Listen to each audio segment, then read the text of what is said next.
So yun nga guys, meron tayong ilang uri ng gulay dito. Meron tayong talong, sigarilyas, okra, talbos ng kalabasa at bulaklak, sitaw. So samahan nyo akong maginisang gulay for today's videos. Let's go! So first guys, maghiwa tayo ng ating aromatics, onion and garlic. So yan, chinap ko lang dyan yung ating sibuyas, tapos sinunod ko na din dyan yung ating bawang. Pinitpit ko lang siya guys, tapos siniwa ko lang siya ng maliliit. Yan, parang ganyan. Tapos isunod na rin natin dyan guys, iwain yung ating kamatis. So isa din yan sa magpapasarap ng ating ginisang gulay. So sinunod ko na din, nag-chop na rin ako dyan ng talong. Sige boy, hiwain mo lang yan. Chop, chop, chop, chop lang tayo dyan.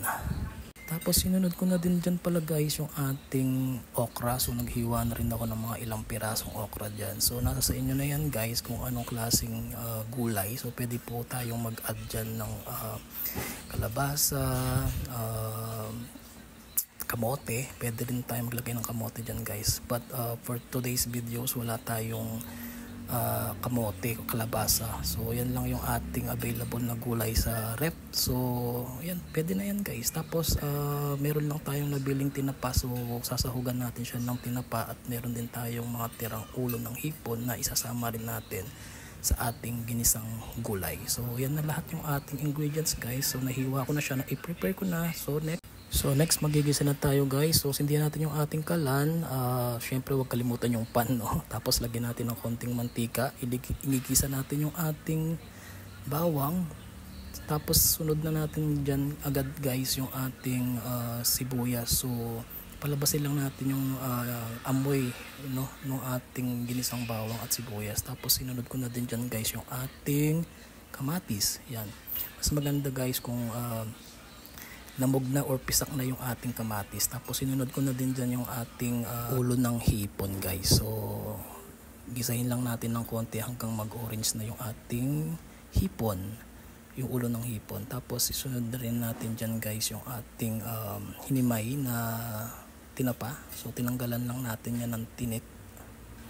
Tapos haluin lang natin siya ng konti, mga 2 seconds. Tapos isunod na rin natin dyan guys yung ating ginisa, yung alamang, yung ating bagong alamang. So after magisa ng konti yung ating alamang, hinalo ko na rin siya dun sa ating hipon tsaka tinapa.